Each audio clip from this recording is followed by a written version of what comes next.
అవును బాబు, మీరు ఎప్పుడైనా రామచంద్రపురం బిస్మిల్లా దావత్ హోటల్లో బిర్యానీ తిన్నారా? ఒక్కసారి తినండి నా మాటని. చాలా అద్భుతంగా ఉంటుందండి బిర్యానీ. నిజంగానండి. ఏం చేతంటేనండి, ఈ మధ్యకాలంలో చాలా చోట్లండి మనం ఎక్కడైనా ఏదో పని మీద వెళ్తాం, ఆకలి వేస్తుంది, ఓన్లీ బిర్యానీ తినాలి కదా అనిపిస్తుంది. లేకపోతే ఆ రోజు సండే ఓన్లీ సరదాగా ఏదో బిర్యానీ తిందాం, ఏదో కక్క ముక్క తిందాం అనిపిస్తుంది.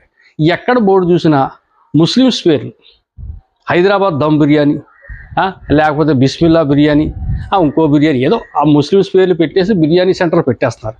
తీరా బిర్యానీ తింటేనండి ఘాటు, చెవటలు, రుచి అయితే లేదు. కానీ ఈ రామచంద్రపురం బిర్యానీ అని చూసారా, నాకెందుకో చాలా గొప్ప టేస్ట్ అనిపించిందండి. ఈ బిర్యానీ తినే కొద్ది తినాలనిపించిందండి. ఈ బిర్యానీ సెంటర్ అండి ఎక్కడ ఉందో మీకు చెప్పలేదు కదా, ఇంతకనే చెప్తాను చూడండి. రామచంద్రపురం రాజగోపాల్ సెంటర్ ఉందండి. సెంటర్ నుంచి మన దాచారం వచ్చేస్తున్నామా, వచ్చేస్తుంటే కొంచెం దూరం వచ్చాక ఆ కుడివైపున ఉంటుందండి బిస్మిల్లా దావత్ అని చెప్పేసి చిన్నది ఉంటుందండి. చాలా మంచిదండి. ఇక్కడండి ఫ్రై బిట్ ఉంటుంది, దమ్ ఉంటుంది. ఈ బిర్యానీ ఓనర్ పేరు బాబులండి. ఇతను గెడ్డం టోపీతో ఉంటాడు. మరి ఇతను దాదాపుగా 10 సంవత్సరాల నుంచి పెట్టాడు. పెద్ద రేట్ ఏం కాదండి, హాఫ్ 100, ఫుల్ 150. మీకు ఇంకో విషయం చెప్పనా, ఈ బిర్యానీ ఓనర్ బాబులు ఉన్నాను కదా, ఇతను చెయ్యి చాలా పెద్దండి. పెద్ద అంటే చాలా పొడుగనేం కాదండి, పెట్టు పెద్దదండి. అతను చేతితోటి హాఫ్ పొట్లం కట్టాడంటే నాలాంటి హాఫ్ టికెట్ గాళ్ళు ఒక ఇద్దరు తినేచ్చండి. ఫుల్ పొట్లం కడితే నలుగురు తినొచ్చండి.